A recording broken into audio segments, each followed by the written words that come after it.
जय गीता भागवत। नारद जी बोले, हे प्राचीन बहरिष, जब राजा पुरजन का चित्त उस स्त्री पर मोहित हो गया तब उसके पास जाकर प्रेम से पूछा, हे सुंदरी, तुम देवकन्या और लक्ष्मी के समान किसकी बेटी व स्त्री हो? किस इच्छा से यहाँ टहलती हो? तुम्हारे नेत्र रूपी वाणों से पुरुषों का मन घायल हो जाता है। यह मकान किसने बनाया और इसमें कौन रहता है? यह मधुर वचन सुनते ही वह स्त्री मुस्कुराकर बोली, हे राजन, मैं अपने माता पिता का नाम नहीं जानती कि मैं किसकी बेटी हूँ और अभी तक मेरा विवाह नहीं हुआ है, इसलिए मैं अपना विवाह करना चाहती हूँ। मुझे यह भी नहीं मालूम है कि यह मकान किसने बनवाया है। मैं यहाँ रहती हूँ। यह सांप मेरे दरवाजे पर रक्षा करने के लिए रहता है। यह वचन सुनते ही राजा पुरजन ने बहुत प्रसन्न होकर कहा, हे प्राण प्यारी, मुझे अंगीकार करो, मैं तुमसे विवाह करने में बहुत प्रसन्न हूँ। तुम्हारे साथ विवाह करके इस मकान में रहकर भोग विलास करूँगा। वह सुंदरी हंसकर बोली, हे राजन, तुम्हारा सुंदर रूप देखकर कौन स्त्री मोहित न होगी।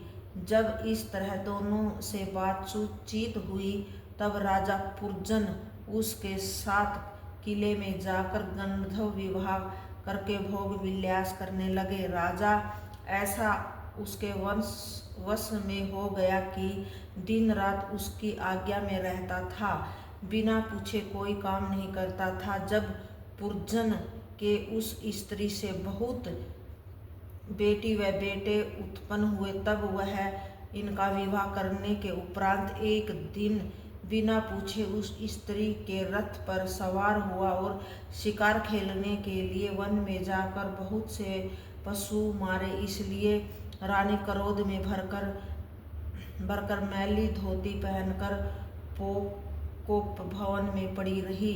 जब राजा शिकार में दौड़कर धूप करने से प्यासा होकर अपने मकान पर आया और पानी पीने के उपरांत दासियों से रानी का हाल पूछा तो उन्होंने कहा कि न मालूम आज कौन सा दुख रानी को उत्पन्न हुआ है, जो गहना व कपड़ा उतार कर पृथ्वी पर पड़ी है। यह वचन सुनते ही राजा बड़े डर से और सोच से दौड़ता हुआ रानी के पास गया और प्रेम से पुकारा। जब वह मारे क्रोध के कुछ नहीं बोली तब राजा बड़ी विनती से उसका चरण दबाकर कहने लगा कि हे प्राण प्यारी, तू मुझसे क्यों नहीं बोलती? मैंने कौन वस्तु तुझे नहीं दिया? किस बात से तेरा कहना नहीं माना जो इतनी दुखी हो रही है? तेरी यह दशा देखकर मेरा कलेजा फटता है। तुझे मेरी सौगंध है, जल्दी सच बता दे। तुझे किस ने दुर्वचन कहा हो तो अभी उसको दंड दूंगा। यह वचन सुनकर रानी क्रोध से बोली, यह सब तुम्हारा कसूर है जो मुझसे पूछे बिना शिकार खेलने चले गए, इसी कारण मैं उदास हूँ। तब राजा पुरजन रानी के पांव पर गिरकर हाथ जोड़कर बोला, मुझसे बड़ी चूक हुई है जो बिना पूछे चला गया। अब तेरी आज्ञा बिना कहीं न जाऊंगा।